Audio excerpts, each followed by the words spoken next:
kesempatan untuk bisa turun sampai ke lapangan, ke desa-desa dan berdiskusi langsung dengan masyarakat dan juga terutama dengan perempuan kepala keluarga yang saat ini menjadi misalnya kader ataupun paralegal yang aktif untuk bisa memfasilitasi akses kependudukan ya, administrasi kependudukan dan identitas hukum. Banyak sekali kasus-kasus yang menurut kami ini ini menjadi tantangan sendiri untuk bisa diselesaikan.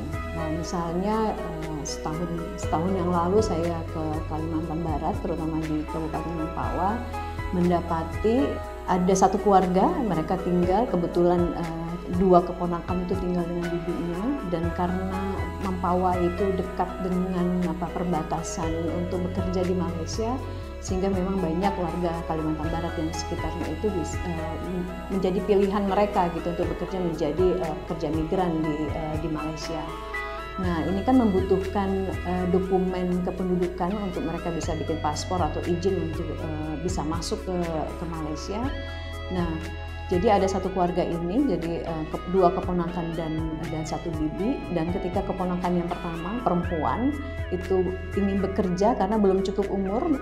Nah, si keponakan yang tertua ini menggunakan identitas datanya si bibi gitu ya. Jadi nama, KTP, kartu keluarga dan juga paspornya juga itu menggunakan nama si bibi.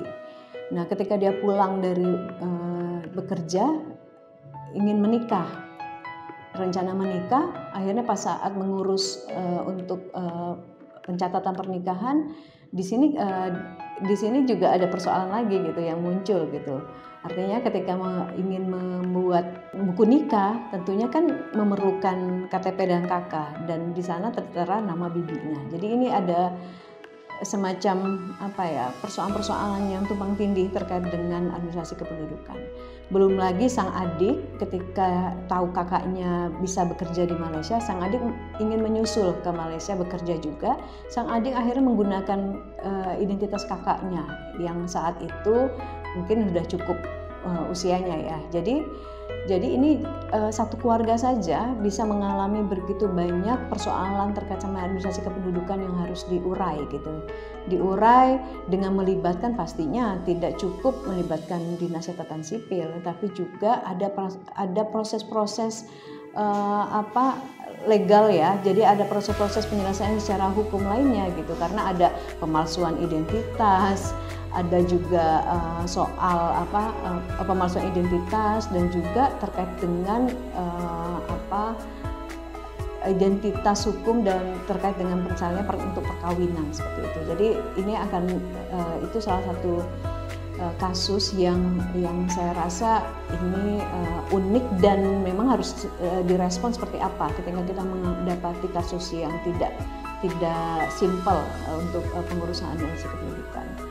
Satu lagi sebenarnya hasil diskusi kami dengan pengadilan agama, salah satunya ada pengadilan agama di Atambua yang perbatasan Nusa Tenggara Timur dan Timor Leste. Banyak sekali didapati perkawinan yang antar agama dan antar warga negara. Jadi pengadilan Atambua itu merasa cukup kewalahan ketika misalnya banyak pengajuan untuk isbat nikah yang bukan hanya harus dilengkapi dengan identitas kependudukan, tapi juga berkaitan dengan kewarganegaraan dan perbedaan agama gitu ya, perkawinan beda agama. Jadi ini yang mungkin harus direspon, kasus-kasus ini harus direspon untuk bisa menyelesaikan begitu banyak problematika terkait dengan administrasi kependudukan warga Indonesia.